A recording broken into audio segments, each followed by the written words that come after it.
Nu ką, naujas sezonas atsidaro, prasideda. Būrelis suformuotas. Bandysim kažką gaudyti šiais metais, neaišku ką. Progresuoja viskas.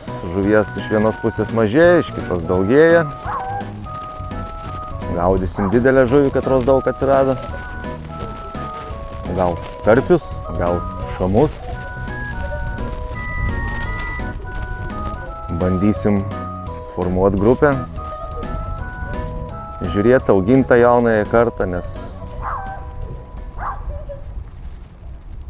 mes po kol kas dar visi maži būreliai esam. Tai bus matyt kažkaip tai, ką mes čia išmokinsim, ką sudėliosim, ką pagausim, kaip Lietuvą nustebinsim, nes po kol kas Gargždai gausiausias būrelis Lietuvoje.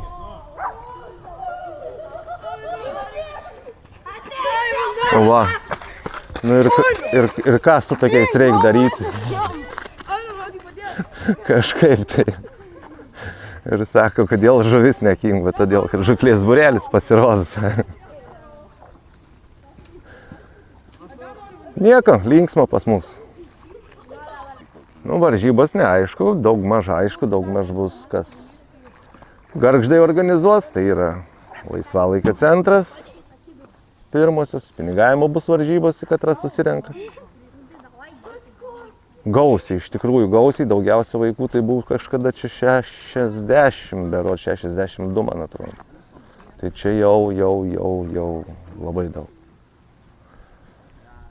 Žiūrėsim, progresuosim, šeimų varžybos, vat, kaip visą laiką. Vienas tėvelis, vienas vaikas, čia iš vis vat, tokios įdomesnis stilius gaudimo. Kai tėvelis nemoka gaudyti, o vaikas jį apgaudo, vaikas turi mokinti gaudyti. Bus formatų visokių. Sugalvojam mes iš eigos, netyčia eksprompt. Aišku, Lietuvos čempionatai, katruose mums dar nelabai sekasi, nes biški per jauni. Tie vyresnėlių tokių kaip ir nėra, arba pabėga jau savarankiškai išeina žvejoti. Nu, taip kaip ir viskas gerai.